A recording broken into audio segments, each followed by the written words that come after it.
Hello, CTIA. Long time. It's great to be here with you live, and it really is a little bit better than just a Zoom conference. So I'd like to start off my remarks with a little bit of a mind teaser as a warm-up, if you will. Answer this: what function can create huge boosts in productivity and innovation while at the same time drastically reducing energy and resource use? The answer, of course, is connectivity, right? And we are at a golden age of it. In fact, we're at the beginning of one of the most important connectivity decades of our lives, the 5G decade. And since we talked last year, our industry continues to make great progress with 5G and lay the groundwork for innovation and new business models that are going to be built on this game-changing connectivity platform.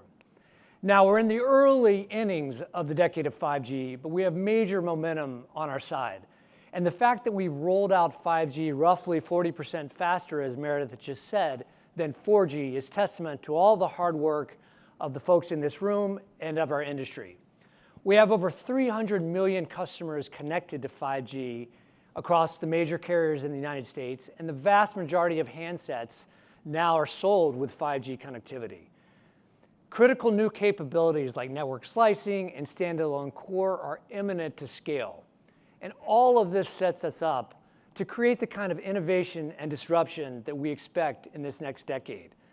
We'll see massive swim lanes of innovation from 5G, from edge, autonomous, virtual and spatial, AR, VR, XR, to vertical and horizontal leaps across education, healthcare, manufacturing, gaming, and many, many more. And I think we all know that 5G can also be a springboard and a platform for good. Frankly, unlike anything we've ever seen, 5G connectivity brings so many opportunities for individuals, for businesses, and for society at large. And we're here today to talk about just one element, and that's climate. Think about the imperative in front of us. Climate change is existential, and it must be addressed. It simply can't be passed to others to solve at some future date. The UN climate report from April was a serious wake-up call that we all must play our part in answering. There are many facets of climate and 5G and the positive impact that they can have.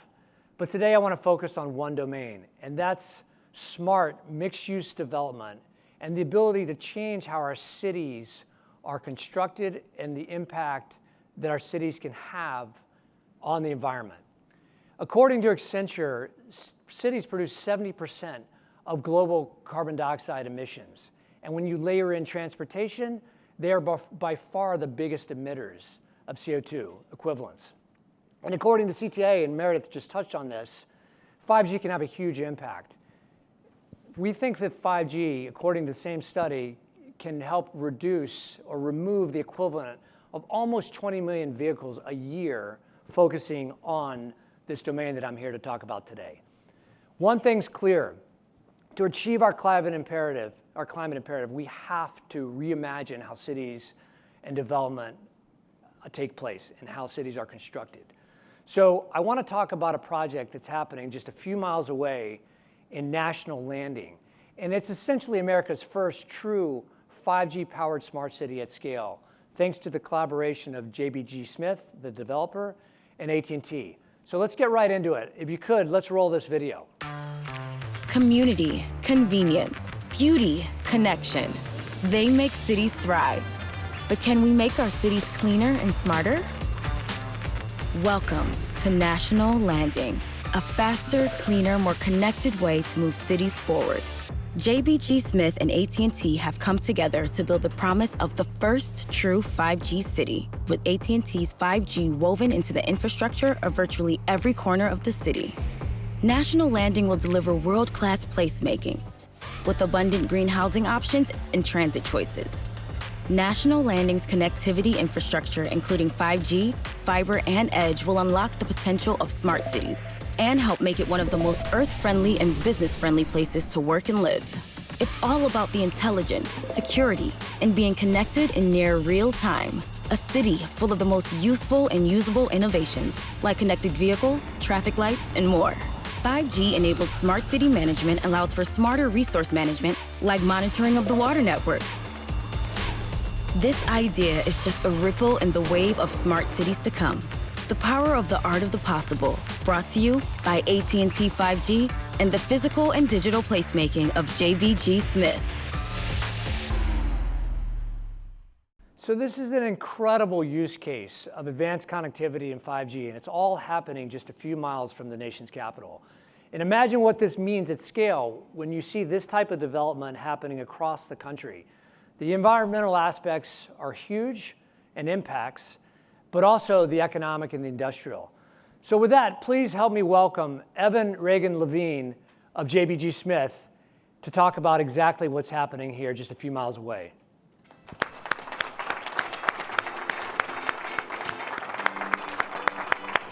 Great, welcome. Thank you. Thank you, Evan. It's great to be here, great to have you here. So I don't think everybody's familiar with what's going on with your company just down the road. Why don't you give them a sense of this, and then we'll jump into the climate impacts and the connectivity impacts. Yeah, sure thing, and thanks everyone for having me. Really excited to be here. A little bit different than the real estate stuff I typically do, so very exciting to be here. When we think about what National Landing is a project that before we even started, it's an existing neighborhood. It's an existing neighborhood with an office market the size of the Austin, Texas CBD. It's home to Amazon's second headquarters, and it's home to Virginia Tech's billion-dollar innovation campus. JBG is the master developer, this 15 million square foot project ranging 4 miles end to end that's being built top to bottom with next generation feature connectivity. Now, we love acronyms in the telecom industry, but CBD? Central Business District, so that's a new one. I've had to learn some of your acronyms along the way. So it's almost the same size as the core of Austin, is what you're saying. And that's just the office market before we even build Amazon's 5 million square feet. Yeah. It's an amazing. It's one of the biggest developments happening in the United States. Absolutely. And it's right here. And so talk to me about. Look, the last 2 years have redefined everything, right? Since COVID, how people live, how they work, how they play is completely different. As a developer, you're trying to figure out how to skate to where the puck is going in a world where we don't even know how we're going to bring office workers back, right? So how do you think about that? How do you think about addressing the environmental impacts of a development like this, and how that appeals to the people that are ultimately going to occupy it, either as residents or as businesses? Well, we always start, when we think about a new project, we always start by thinking about first, what does our user care about? How do we think about the audience, the customer, what do they want? And actually, even pre-COVID, we went out, we talked to a lot of different tech and telecom executives. We wanted to figure out from folks like the people in this room, what do you care about when you make a location decision? How do we think about not only what did Amazon do, but what is everyone else thinking about? And we know that talent was of #1 importance, but second to talent was connectivity. And that surprised us, honestly. We didn't really know how to think about that. We were used to building great places that had physical placemaking, and this really opened our eyes to us having to build digital placemaking as well and think about that connectivity layer. And to your point, when COVID happened, we obviously saw a massive sea change in our industry, and there's a move away from commuting to the office 5 days a week. There's a change in the way cities have to function.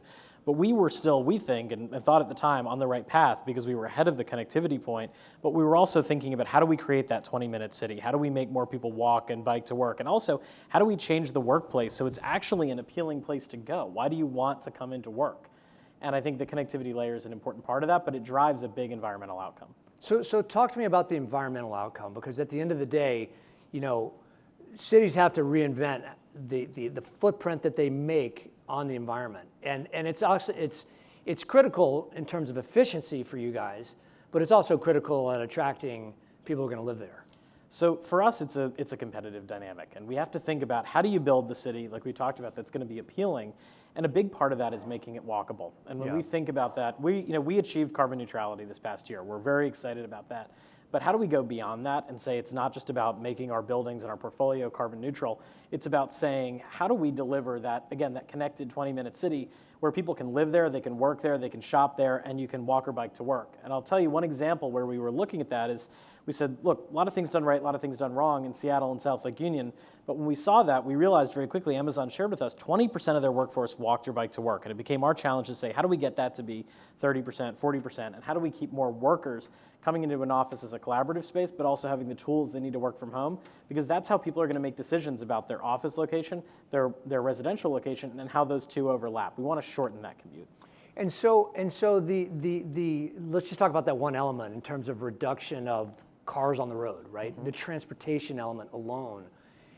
Give us a sense of the removal of vehicles from the road. Sure thing. So just the rough math on this is if you figure Amazon's going to add about 38,000 jobs.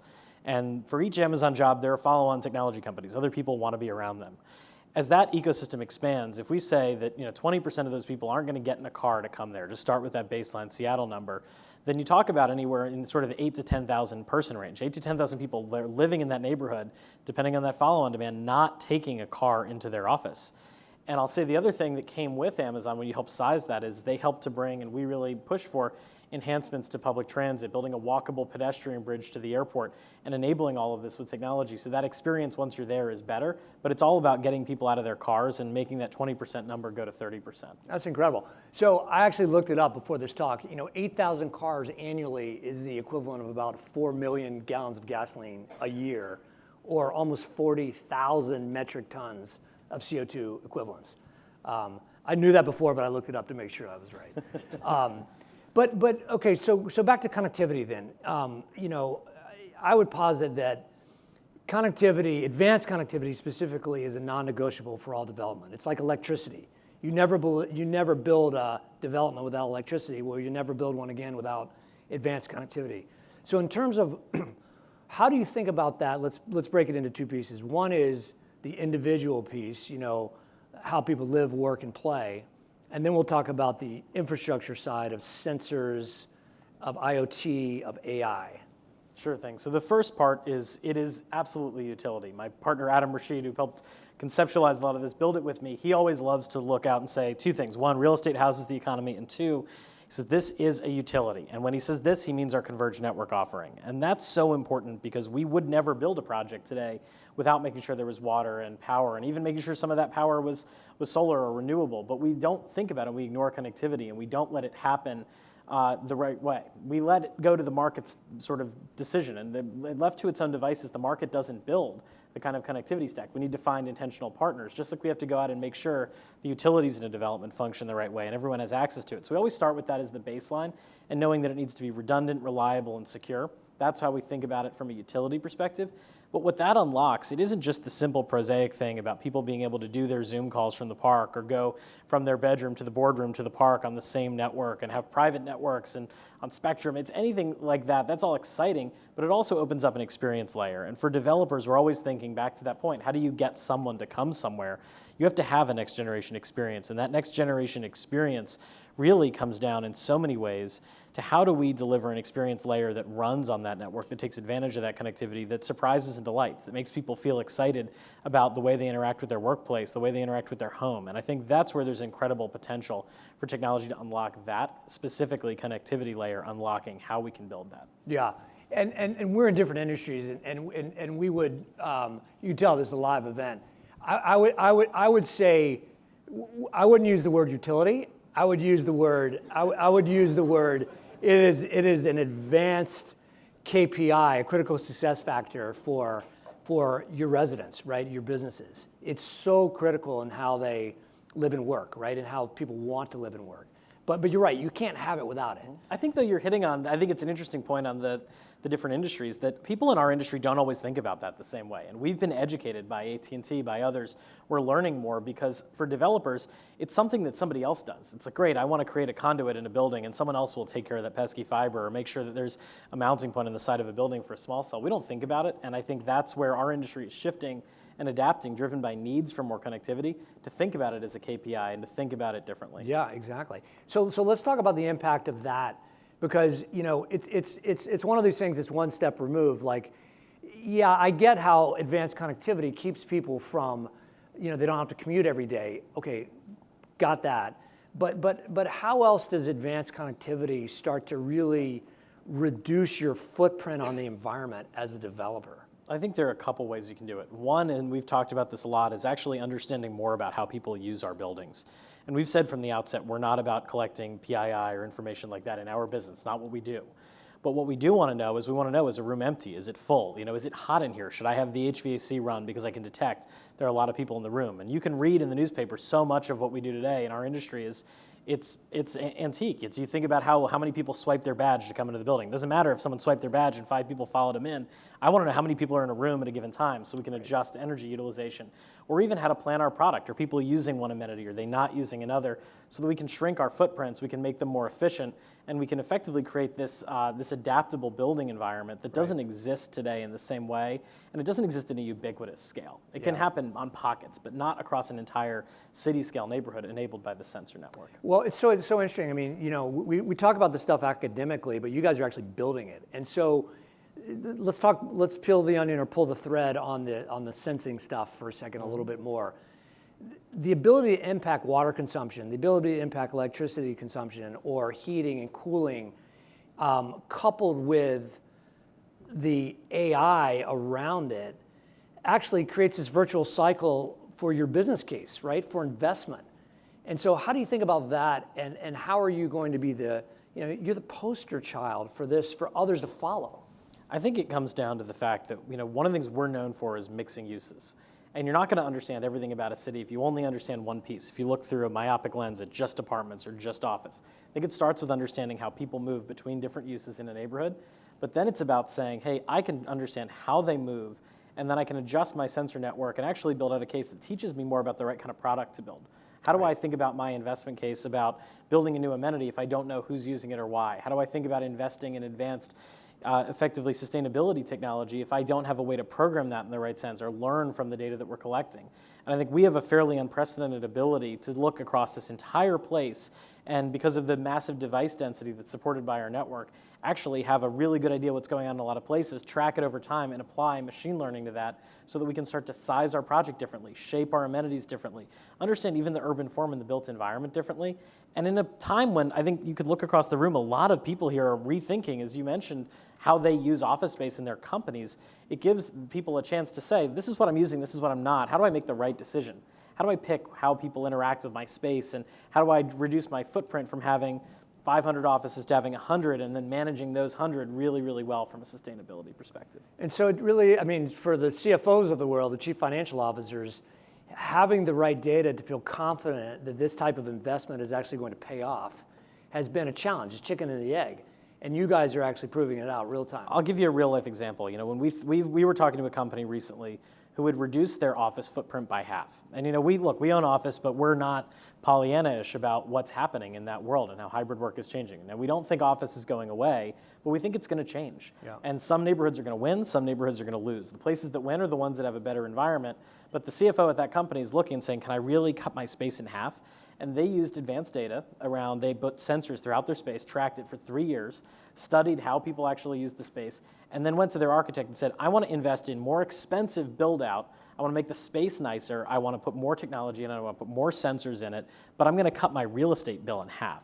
And that's, by the way, that's typically the way companies look at things like this. They say, I'm going to pay more on a dollar per foot basis for better, smaller spaces, but I'm going to enable those spaces with the right technologies. Because if you look at the relative cost of putting some sensors in or paying a landlord in a big city a lot of money for their office space, the sensors are always going to be cheaper. And if the sensors unlock that ability to shrink their footprint, that has a carbon footprint impact for companies. It has a real estate cost impact for companies. And it can also have an employee benefit where people say, now I want to come to work in space that's different. It's fantastic. I wish we could talk for another 45 minutes because there's a lot to unpack here. But as a use case for 5G, it's one of the best ones that we've seen. So thank you for being here, and thank you all for your time today. Thank you so much.